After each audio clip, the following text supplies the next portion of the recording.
Hey everyone, I'm here at PAX Prime 2015 with Josh Sawyer from Obsidian Entertainment. Greetings. Yeah, I'm glad to be here with you, Josh. Find a moment to talk with you about nice to see you. Yeah, RPGs, and you guys just released the first expansion. Yep, first part of the expansion. Of course, for for Pillars of Eternity. Yeah, it's the White March. It just came out on Tuesday.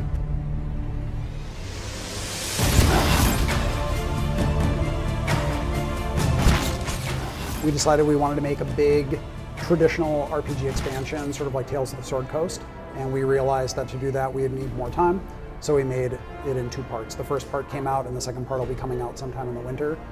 But yeah, so far it seems to be received pretty well. So while I've got you here, as one of the creators of Fallout New Vegas, I have to know, have you played Fallout 4? No, I haven't played it at all. I've only seen what everyone else has seen. And I have to know what your reaction was, seeing that big reveal at E3. I think Bethesda really laid everything on the table. Yeah.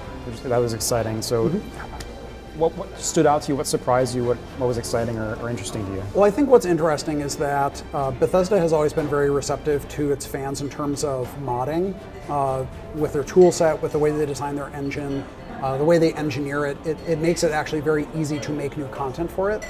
And I think when you look at Fallout 3 and New Vegas, you see a ton of mods that were developed using their editor and their engine, maybe in ways they hadn't expected, like world building mods or weapon modification mods. And then in Fallout 4, you're seeing them really making that an integral part of the game. And I think that's very interesting because it shows that they are paying attention to how a lot of their fans are playing it and how they're modding it so that they can sort of go off on their own things.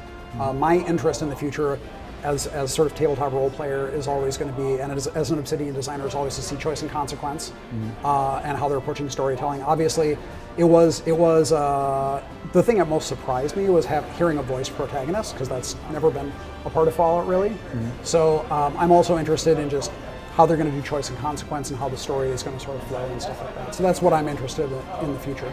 Yeah, and having romance for the first time. Yeah, you could sort of say that Fallout 2 had romance, kind of, but not quite in the same way. Sure, but I'm guessing that would have been a fun tool to play with in New Vegas.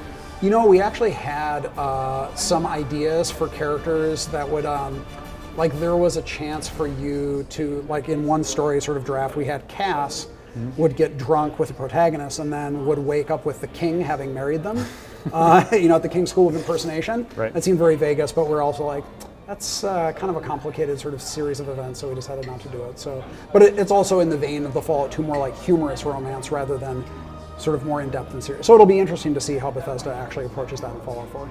So what are the chances of Obsidian and Bethesda collaborating on Fallout or something else in the future? Well, you should ask Fergus about that, really. But we had a great time working on Fallout New Vegas. When I first came to Black Isle in the late '90s, it was my dream to work on a Fallout game. And when Black Isle sort of collapsed, I figured I would never get a chance again. So, working with the Bethesda developers was really cool. They were very supportive with what we did, and their technology actually made it relatively easy to make the game. I mean, we made it in 18 months, which is kind of crazy if you think about it. And so it was a really cool experience making that game. I'd certainly like to work on another Fallout game in the future, but it's not up to me. Understood. And what about Pillars? Let's get back to that and what lies ahead for that franchise. Yeah. So we have just started working on part 2 of the White March, and that'll probably be coming out sometime in the winter. And we've been talking about sequel stuff that we'd like to do. I mean, one of the things when we look at the expansions is, or rather the 2 parts of the expansion is, we're doing a lot of quality of life improvements, like we're adding an AI for the party, which we never had in the base game. A lot of people really wanted, made a lot of the user feedback clearer for ranges and percentage chances to hit being displayed right on the screen. So it makes things a lot clearer that way. But there are other more fundamental things that we would probably want to address in the future if we were to make a sequel. Things like better mod support, better sort of design for classes and multi-classing and things like that. And just sort of stepping back and saying, well, if we have a little more time, what are some more fundamental things we'd like to do to really improve the experience? But that's a ways away. Of course, of course.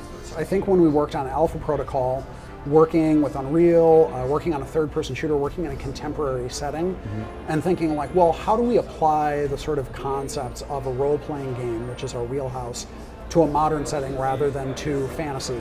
And not even a sci-fi setting, just, no, this is a modern, like you're a guy, you're a real person. How does that translate over? And how do we keep the choice and consequence, which is something that Obsidian really tries to focus on, how do we keep that important in this modern spy setting?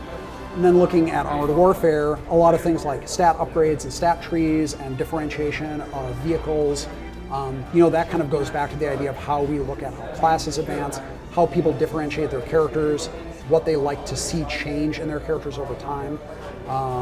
Yeah, so, but getting those different types of games in helps expand our designers' sort of minds and their tool set for how they approach games overall.